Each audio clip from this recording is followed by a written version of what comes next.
Welcome to the news, and we begin this bulletin with our local stories because the President, His Excellency Adama Barrow, Saturday revealed plans for a major infrastructure project that would potentially open up Wuli and Sandu to the rest of the country. And President Barrow was speaking in Diabugu, Batapa, Bajakunda and Nyakoi as he continues his dialogue with the People's Tour. And President Barrow said the project for the construction of 2 bridges and a number of strategic roads have already been signed to enable unfettered movement of people and goods. And of course, we'll air that report by our colleague Momodu Jallo before the end of this newscast. The Gambia Revenue Authority Cooperative Credit Union Saturday held its annual general meeting at a local hotel, and the AGM forms part of the mandate under the Cooperative Society Act to prepare financial statements each year. With more in the report by Fatu Elika Mulushi. The Gambia Revenue Authority Cooperative Union part of the mandate under the Cooperative Society Act to prepare financial statements each year. With more in the report by Fatu Elika Mulushi. The Gambia Revenue Authority Cooperative Union held its first general annual meeting for the year 2017-2018 at a local hotel in Kololi. The meeting, as highlighted by officials, is meant to select suitable accounting policies meant to apply greater consistency to strengthen the union's investment reserve. Speaking at the occasion, the chairman of the Board of Directors, Marisar, said it is the mandate of the board to recommend payment of dividends on shares and interests on the savings of all board directors. Services to our members is a priority. We must also assure our members that their hard-earned savings are not only managed in their best interests, but are well secured. Sekou Suare, the Commissioner General, equally highlighted the need for the board to actively participate in the promotion of savings and the granting of loans to members in accordance with the Cooperative Societies Act. I challenge the incoming Board of Directors to raise the flag of the Union to higher heights, given that the outgoing board has already paved the way for a smooth transition and business continuity. For the day-long meeting, members elected new representatives who will run the union's affairs for the next 3 years.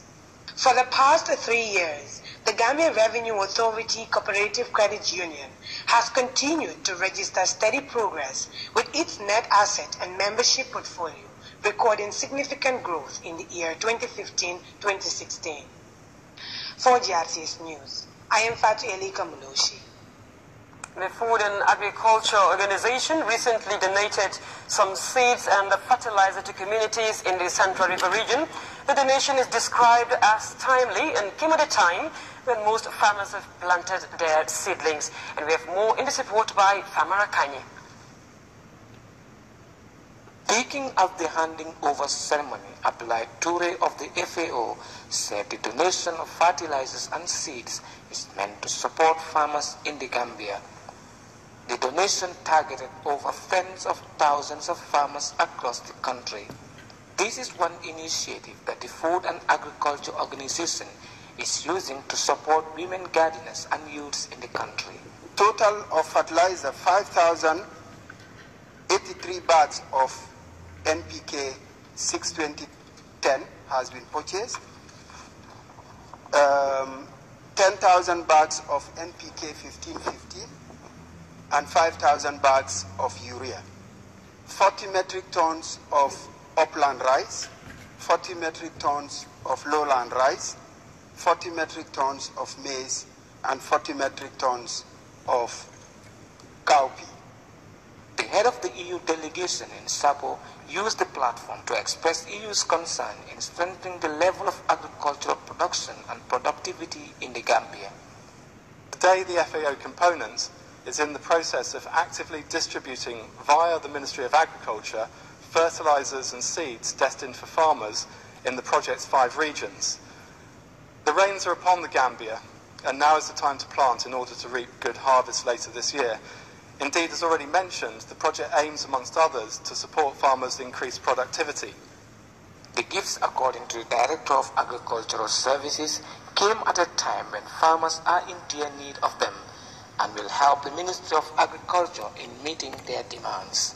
We hope that this input will increase land area to be cultivated to boost production and productivity in the 5 regions.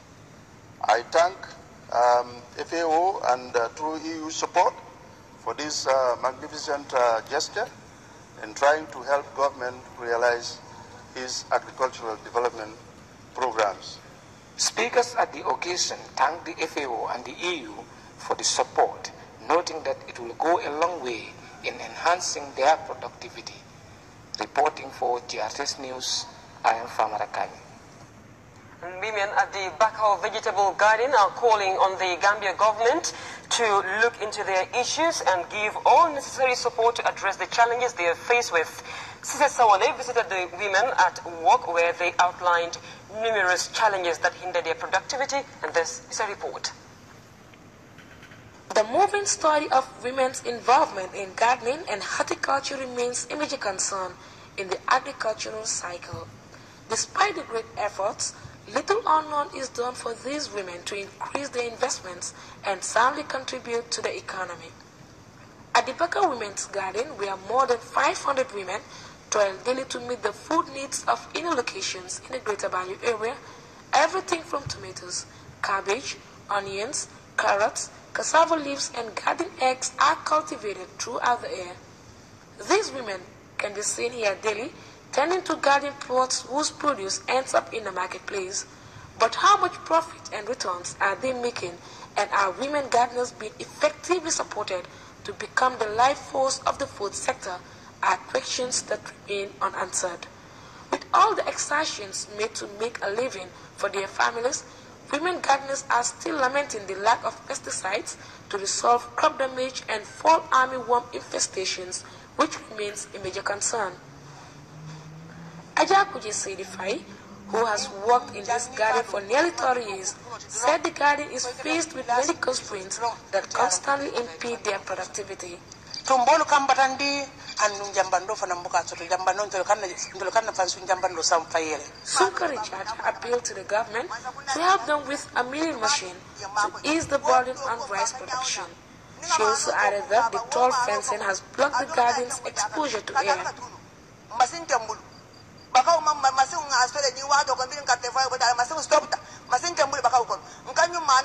Fatmata Kalu Samate, government needs to explore variable means to avoid pest and insect damage to crops. Jara Bajo also highlighted the need for the supply of fertilizers, noting that the fertilizers in use are bought from Senegal. This has increased costs for them and reduced the profits they usually generate.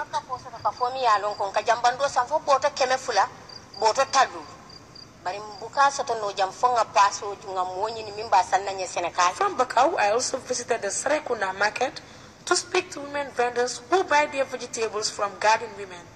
According to Bintu Marang, a large quantity of gardeners sell directly to local buyers, but others sell to establishments like hotels.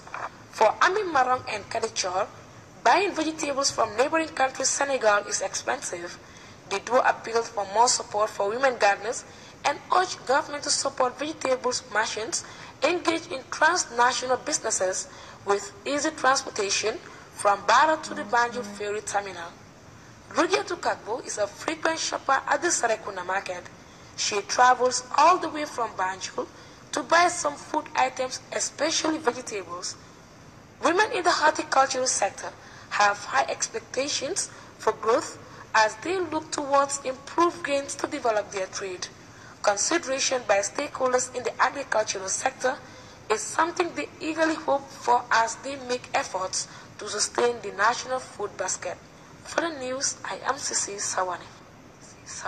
Now, for many, shopping is a daunting task, especially during this time of the year when the rain is at its peak. And Kumaba of our newsroom visited the busy Serekunda market where she caught up with vendors and buyers who told her about the challenges for shopping during the rainy season. Shopping in the rainy season is as difficult as ever at the busy Serekunda market. With its lack of proper infrastructure necessary to withstand floods, amid continued demand, the market becomes increasingly unfriendly for customers. It is one of the key reasons cited for the slow pace of business in the market during the summer. When we visited the marketplace this morning, it was clear that lack of sustainable structures and roads is affecting commerce in a big way. Vendors we spoke to expressed concerns on the poor road network is a burden which they said is the reason behind the increase in commodity prices. Khadija Tubari lamented some of the difficulties she goes through during the rainy season. She said the market infrastructural condition is worrying because of the health implication the location poses for both merchants and customers. Keeping this market clean, particularly in the rainy season, is a full-time job, she lamented. For Musumani, the ferry service and transport challenges are the greatest and immediate concern with local women retailers, spending hours to transport their products and goods with ferries on the way. Bara ferry terminal moku moka na dauda kome mansakunda nasi makono nyonya bandolu musolidi mataraika. The situation is taking a mass toll on business, according to her. As buyers and sellers express concerns on the difficulties posed by an openly exposed market needing better infrastructure to withstand the rainy season. They are hoping that municipal authorities will take up effective measures to minimize disaster outbreak and create an enabling environment for vendors in the market. For Grts News, I am Kumbaba. Let's say to China now, because the Communist Party there is the world's second largest political organization with a registered membership of over 89 million people. Formed in 1921, CPC is the founding party of the People's Republic of China, registering tremendous achievements towards rapid economic and infrastructural development. Our reporter in China, Sally Jaju, visited the birthplace of the Communist Party in Shanghai. Now, many literatures revealed how the Communist Party of China began. These stories are not only touching but inspiring and continued to be traced by generations to generations. The founding National Congress of the Communist Party of China was held in this building in 1921 with only 50 members at that time.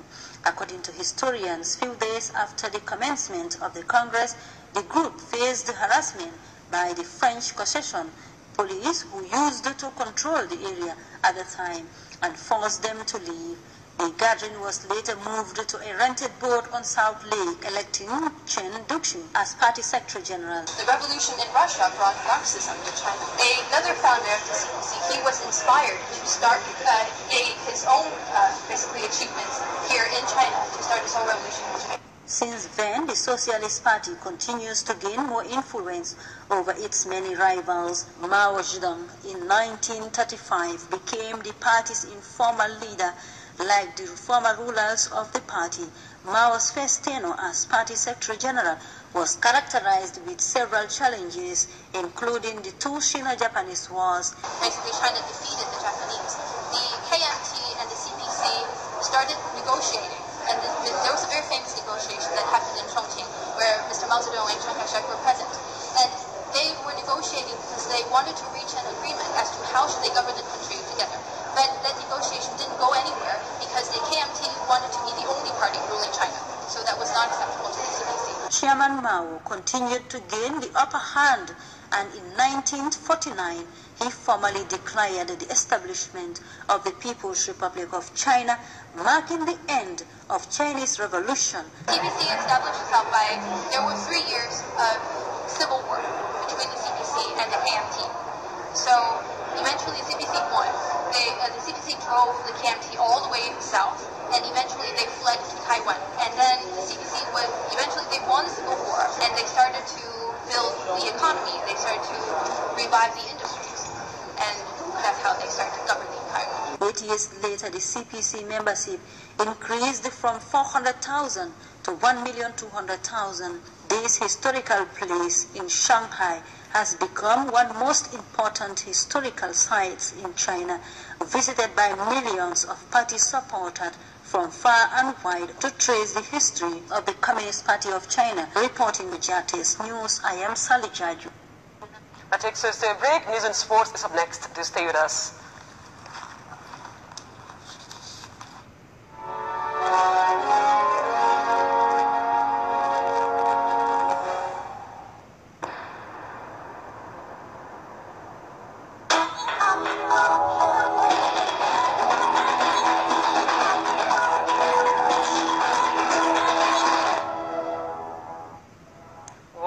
back. Let's take a look at news and sport because Kausu GT scored the only goal to crown Orlando FC as champions of Brikama Super Cup finals. And his lone goal saw them beating Yarambamba Football Academy 1-0 at the Boxbar Mini Stadium in Brikama. Mudlamin Sane tells us more.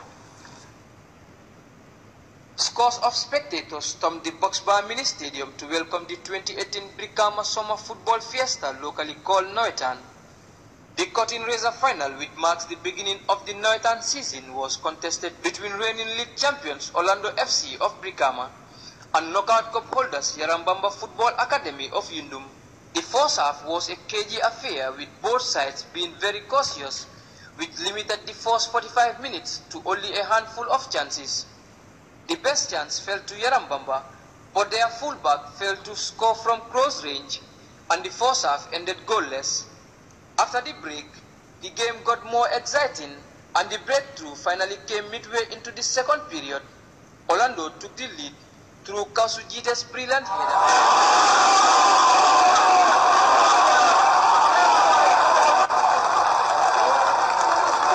Yarambamba fought hard in search of an equalizing goal, but were denied by Orlando, who held to win 1-0 and lift the first silverware of Brikama Noitan. Very excited, and I'm very proud of my boys.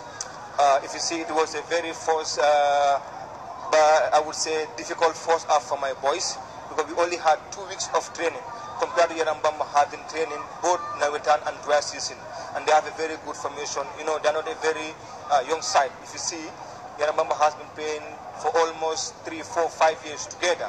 Compared to Orlando's team, we lost 8 of our last finalists to 1st division and 2nd division. So it wasn't easy in a space of 2 weeks to prepare a team and come and play a Super Cup against Yarambamba. Disappointed. If you look at the performance this year and what we were doing last year was quite different. But nevertheless, this is just a Super Cup. It's just a start of a league. So we prepared for the league and come stronger. The Super Cup final set the ball rolling for the summer football season and the first major task for the new Brikama Sport Committee. We intend to build a pavilion.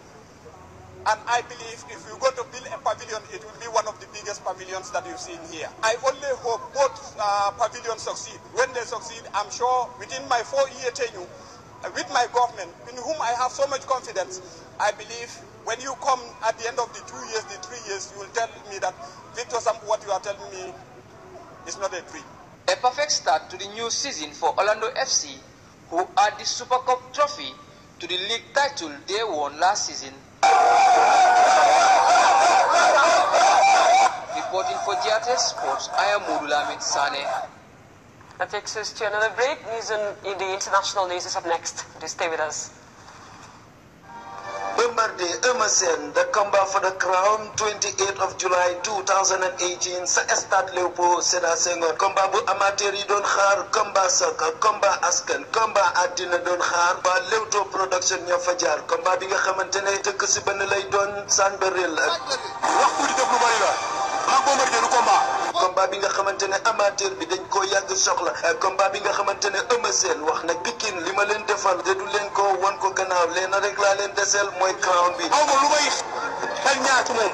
ak automatique lu may neex ak lu may naqari. combat bu tar lay xaar affaire pour yàlla. Bombardier ne li ma amee mayewuma ko léplewuma ko dama fay toog boof ci bedem ritaay kii di Emerson ne ganaar xam naa ca leen bu ma ca namee pour omelette la may def yomba na coppati ganaar ga daal di teg fële ak dibba ca nenam ya daal di omelette kon combat sox drapeau président Macky Sall chief guest of honor président Adama Barrow combat sox GRTS ak waa RTS daal di def lëkkaloo GRTS fas yéene koo génnee live and direct ci biir kër compagnie bu ci bëgg a dugal sa loxo ni ngay def yomba na kono ci 4377214 wala nga call ci 9968898 Bombardier Emerson live and direct GRTS RTS. Welcome back. The senior Niger defense official hopes the country's militant groups will be deterred by U.S. drone flights, and the Pentagon has confirmed the deployment of armed drones in Niger in response to growing threats in the region. CGTN's Harry Outen reports. Voice of America, Niger Minister of Defense Kalamuntari said extremist militant groups, some of which are associated with ISIL and Al-Qaeda, pose a deadly threat to the country. He also warned they could be a threat to Europe if the groups manage to establish themselves in Niger. He welcomed the US armed drone flights, saying it was huge and would serve as a deterrent to those terrorists who wish to attack us. The US Africa Command confirmed that armed intelligence, surveillance and reconnaissance aircraft were being deployed in coordination with the Niger government. A spokesperson said Niger is in a strategic location surrounded on 3 fronts by terrorist organizations based in Libya, Mali and Nigeria. The US has around 800 military personnel operating in Niger, making it the second largest deployment in Africa. Harry Hilton, CGTN, Washington. Since signing an agreement in Amhara on July 9th to restore ties, Eritrean and Ethiopian leaders have moved swiftly to sweep away 2 decades of hostility. On Thursday, Ethiopia named Ridwan Hussein, formerly Ethiopian ambassador to Ireland, to become Addis Ababa's representative in Amhara. Eritrea has now also appointed its first ambassador to Ethiopia. The CGTN's Gurum Chala sat down with the Foreign Affairs Minister of Eritrea, Osman Saleh, and discussed a wide range of issues, including the soon-to-be reopened ports of Assab and Massawa. Minister Osman Saleh for talking to CGTN. These are exciting times between Eritrea and Ethiopia. According to the peace agreement signed between Prime Minister Abiy Ahmed and President Isaias Afwerki, things are going fast, things are going smooth. What do you make of this whole peaceful situation between the 2 countries? I think everything is going very quick. And this expresses a lot of things, but expresses the feeling of the people, the feeling of the government, the feeling of the people of Ethiopia and Eritrea. The ports of Assab and Massawa are expected to be operational soon. What is the preparation like to make these ports operational so that one of the largest economies in the region, in the continent, maybe in the world, the Ethiopian economy, can use them soon?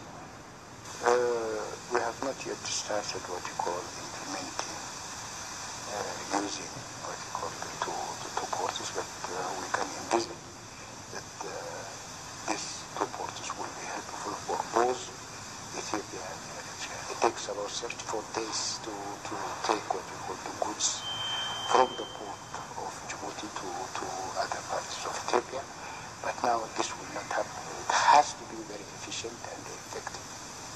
And any goods that are imported or bought or purchased has to reach the people of Ethiopia as quickly as possible. And they are short in distance and very beneficial for Ethiopia and the Eritreans. Therefore, this may have its own effect on the economy of Ethiopia and the economy of Eritrea. That's all we had time for on this edition of the news, but before we go, a recap of the top stories once again. President Adama Barrow has revealed new plans for the construction of new bridges in Wuli and Sandu, meant to unlock the potentials of these communities. Women gardeners in Bakau are calling for support from the Gambia government amid efforts to ensure improved horticultural production. The Pentagon has confirmed the deployment of armed drones in Niger in response to growing threats in the region. And efforts to sweep away decades of hostility between Eritrea and Ethiopia are on the move as Eritrea appoints its first ambassador to Ethiopia. And that's the news at 10 with me, Fatima Tassisay. On behalf of the entire news team, thanks for watching and enjoy the rest of our programs.